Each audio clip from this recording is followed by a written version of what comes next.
Okay, so Parliament leaves Cape Town, flies all the way to Kgosi Mampuru Prison in Pretoria so that the ad hoc committee can listen to Matlala in the maximum C prison. His testimony was stunning, jaw-dropping. In this video, I'm going to take you through the emotional roller coaster ride that Matlala took South Africa through. And if you stay with me all the way till my biblical reaction, you'll also get something very, very powerful. As I always remind you, that South Africa will prosper. So if you're ready, then press like and let's go.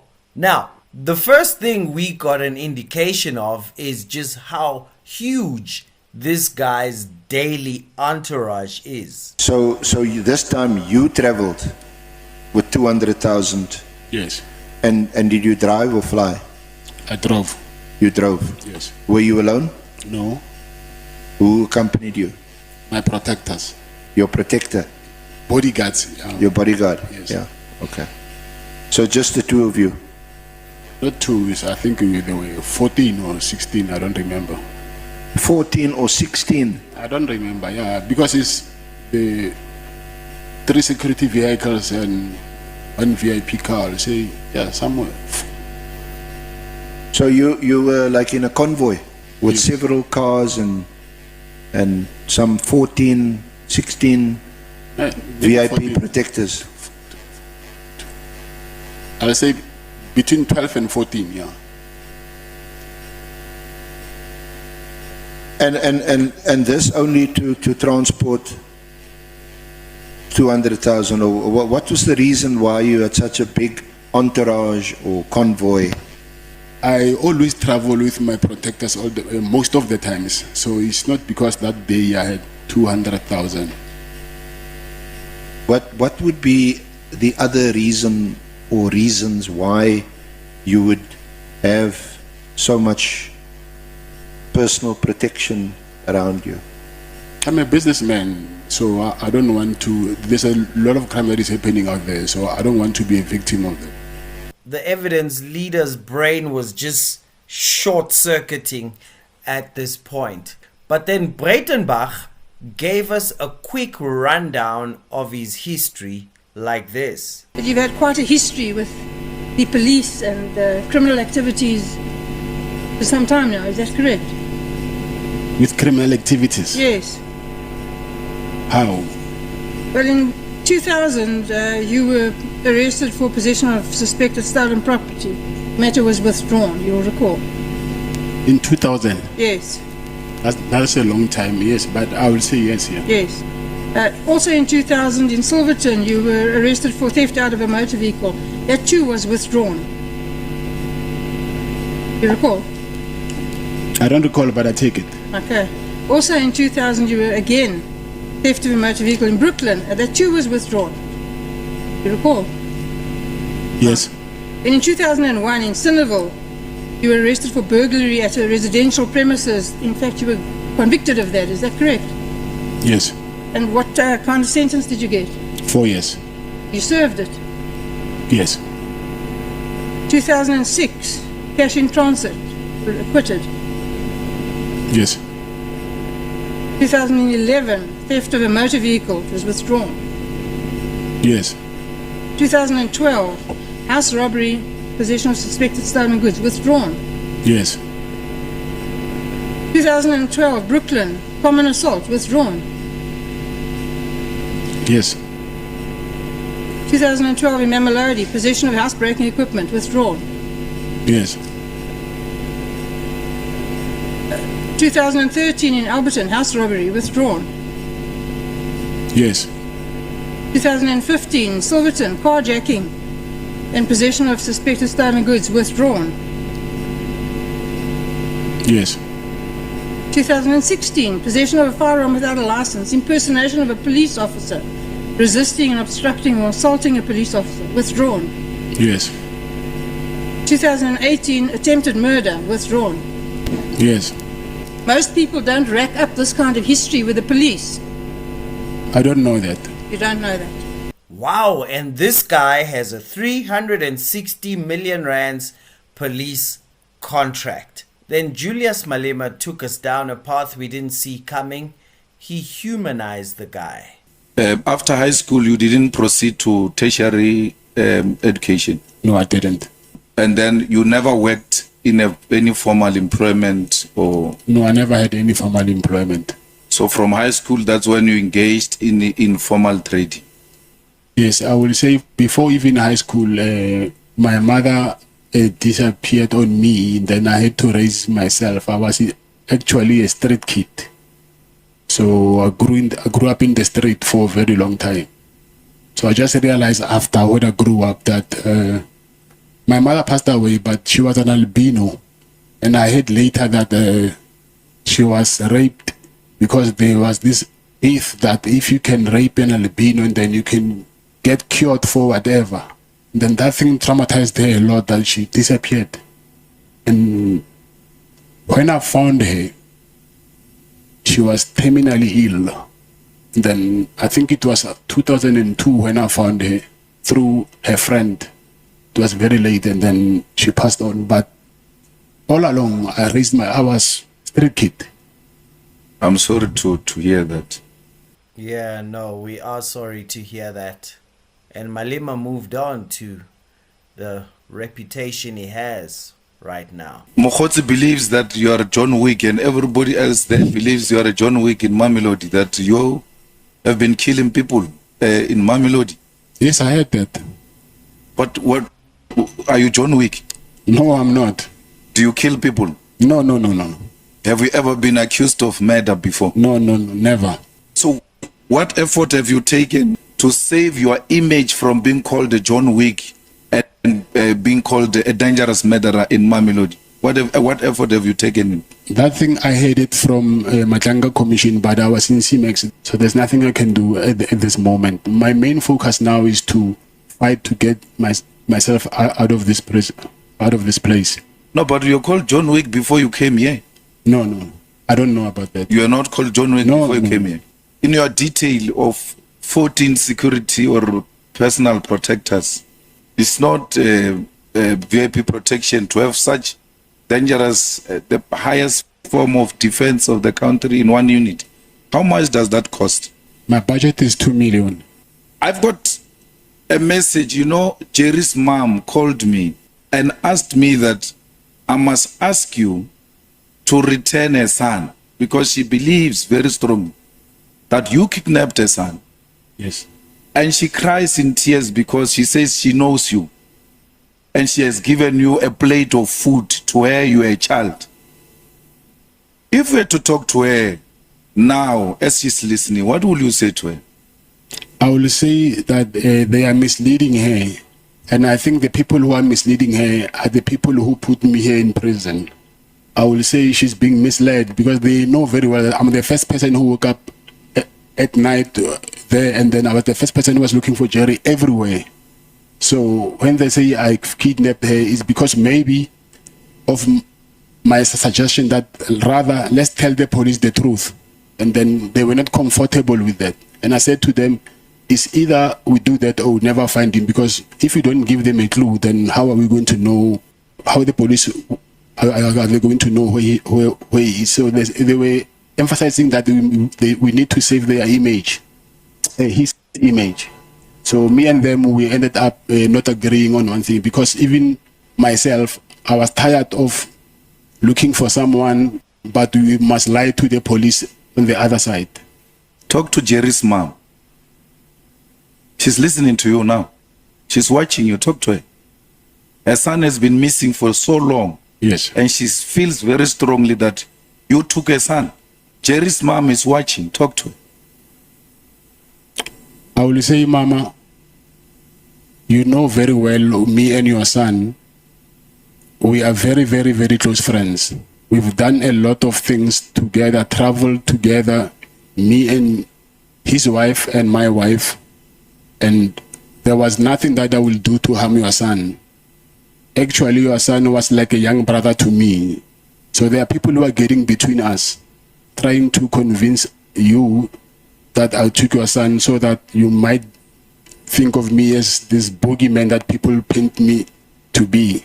But from the bottom of my heart, I've never and I will never, ever do anything to harm your son or your family. Thank you, sir. I'm sorry. And just as he was floating in that bubble of being humanized, the Honorable James decided to pop it. You said earlier on that you are not and have never been associated with any drug trafficking network or organized crime syndicates. So, to be clear, your evidence is that you want us to believe that you are not a gangster, right? That you are not a member of any drug cartel and play no role in any criminal syndicate or organized crime structure. Is that what you want us to believe here today? It's what I'm telling you. For you to believe that's something else, but that's what I'm telling you. Okay. You refer to Jerry as a close friend and confirm that you never questioned, you distanced yourself from or passed judgment on his involvement in drug trafficking. Is that true? Yes. Can you tell Jerry's mother also today, can you tell Mama that Jerry was a drug dealer, a drug kingpin? Did you tell her that? No. Do you think she needs to know that her son was a drug dealer? I didn't tell her that. I'm saying, do you think that it's time she gets to know that her son was a drug dealer? I don't know about that. You don't think that she must know that her son is a drug dealer, and when you destroy people's lives, ultimately this is what happens? Because Jerry's mom has nothing to do with us. She's a mother. She's a mother. Whether Jerry's a drug But I think it's time that she knows her son is a drug dealer. That's what you're saying. But then Breitenbach went hard after him to pin him down for corruption. You received 50 million on that contract that had run for what period of time when you received the 50 million? What period did that cover? I say from end of September until January this year. It's a short period of time with quite a lot of money. So what was your profit margin on that 50 million? 30%? 30%. Yes. And the payments that you made in order to ensure, or to try and ensure that the contract wouldn't be cancelled, are nothing more than bribes in just common parlance. Is that correct? No. No. So what do you think a bribe is? A bribe? Yes. I know what a bribe is. Tell me what you think a bribe is. A bribe is a bribe. Is to Yes, tell me how a bribe works. Is to give someone money in exchange for a favor. Yes. Isn't that what you did? No, it's not what I did. Did you not give Taylor $500,000 in exchange for a favor? If you were in my shoes, you will do it as well. No, that's not the question. The question is that not what you did? Did you not give Taylor $500,000? Yes, I gave him for money. a favor? That's a bribe. I was not bribing him. You were. You're in denial, but you were. You know who else is in denial? The African National Sea. So you're quite generous. You give away quite a lot of money.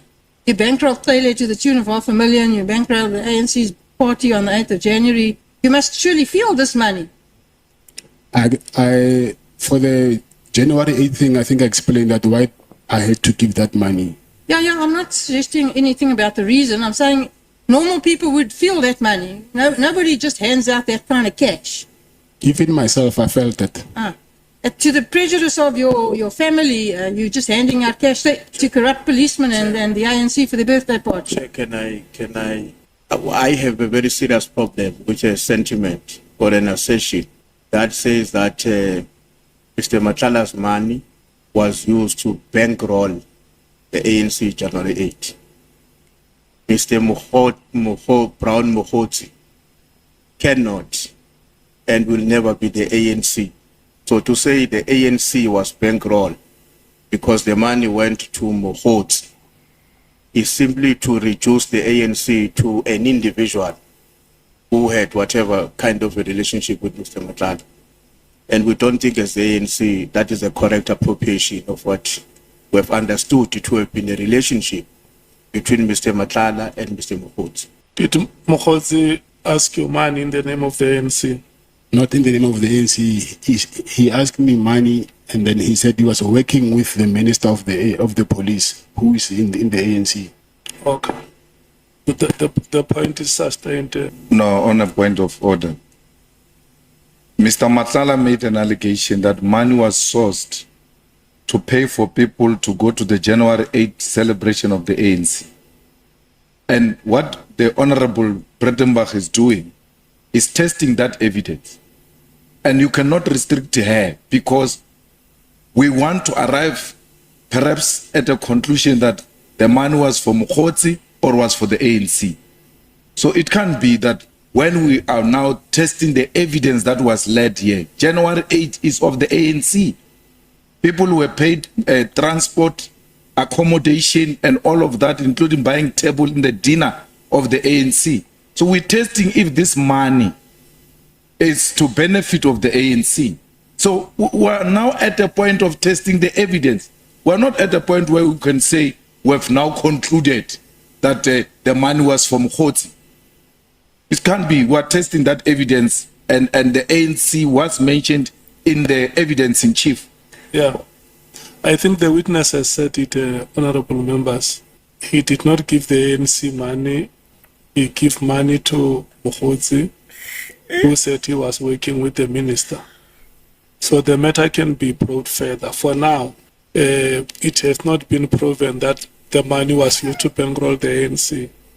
And that comes from the mouth of the witness. He says, yeah, you can continue testing it if you want to test it. The witness is here, he will respond for himself. But like I said, that point of order was sustained. Thank you. What did you give the money to Mr. Kgosi for?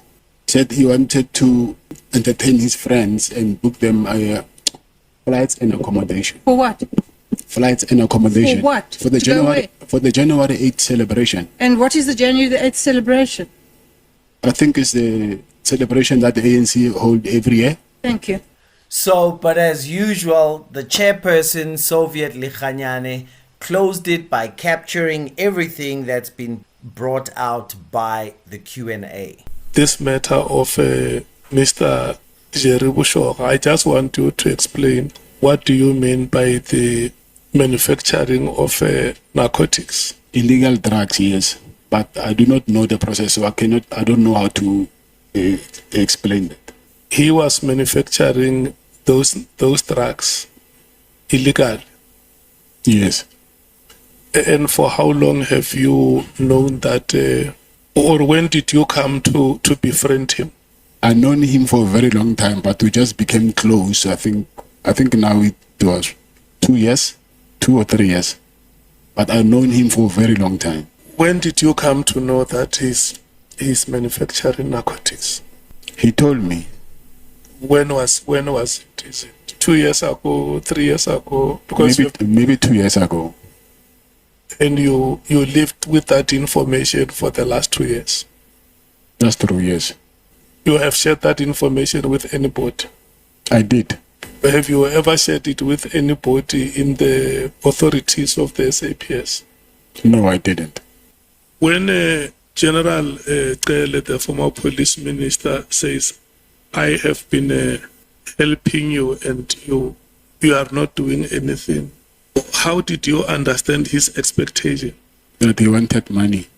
And then when you started to give that money, were you describing it as a bribe or what? As a repayment. Or gratification? Or as a repayment, yeah. In legal terms or in illegal terms? I wouldn't phrase it as legal or illegal. Yeah, I'm just saying, for instance, I have assisted you and maybe you feel that indeed that assistance came. You can go to the bank and transfer straight to my bank account to carry stacks of money. That's basically why was it not possible for you to do a direct bank transfer? He didn't want any transfers, he wanted cash.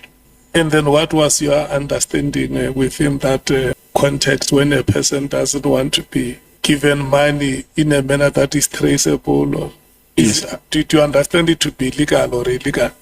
Illegal, yes. When there is a case that has been opened with IPID, and the case is opened against General Mkhwanazi, and then he arranges a meeting with you, or a meeting is arranged either way, whether by yourself or by him, you eventually meet. And then he says to you that I will try and help you, but I will also want you to talk to these people to withdraw their case. And you say there is a one of the victims.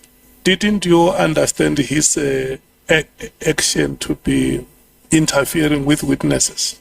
Yeah, it is. It's interfering with witnesses. Yes, it is. And it's an illegal activity. I will say so. Did any of those victims discuss with you, but to say, Matlala, this thing is defeating the ends of justice and we think must be reported to the authorities? Yeah, but I didn't have any reason to go and report it to the authorities. No. So that pretty much captures what his testimony was. Number one, he says that Cele, ex-police minister General Cele, demanded $1 million and he paid him 300,000 first and 200,000 again in a Woolworths bag. The second one, he claims that he had a meeting with Mkhwanazi. Mkhwanazi wanted him to speak to someone to take an IPID case off of him, and Mkhwanazi would also do some stuff for him. But instead, he got arrested. And the committee kind of forgot where they were, because this is an ad hoc committee to investigate allegations by Nhlanhla Mkhwanazi. They did not pursue Maumela. They did not pursue the connections to Mkhunu. I personally would give them 5 out of 10 for how they used the time with Matlala. They didn't really get to ask all the key questions that would have come from Matlala. And they got dragged down the rabbit hole of Cele. They got dragged down the rabbit hole of the purported Mkhwanazi meeting. They got dragged down the rabbit hole of his friend Jerry, who has disappeared, who he says is a drug dealer, but forgot to ask the real question about things that Nkabinde said, Masemula said, Mkhwanazi said, Sibiya said, connections to Maumela. So I don't think they did so well, but hopefully he goes to Madlanga and we can get a full picture from him.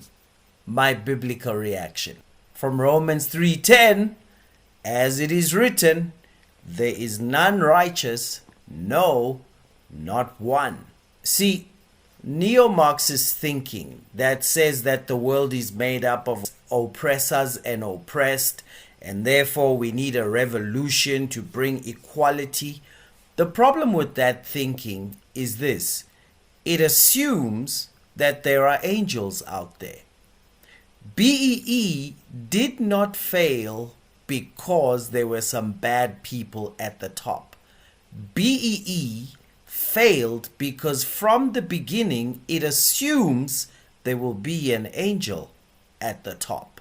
There is none righteous, no, not one. Countries that prosper are countries that don't approach systems, especially economic and political systems, with the thinking that there are some great people at the top. So I am your leader. I will take the land. I will take the banks and give them to you because I'm such an angel. No, there is none righteous. No, not one.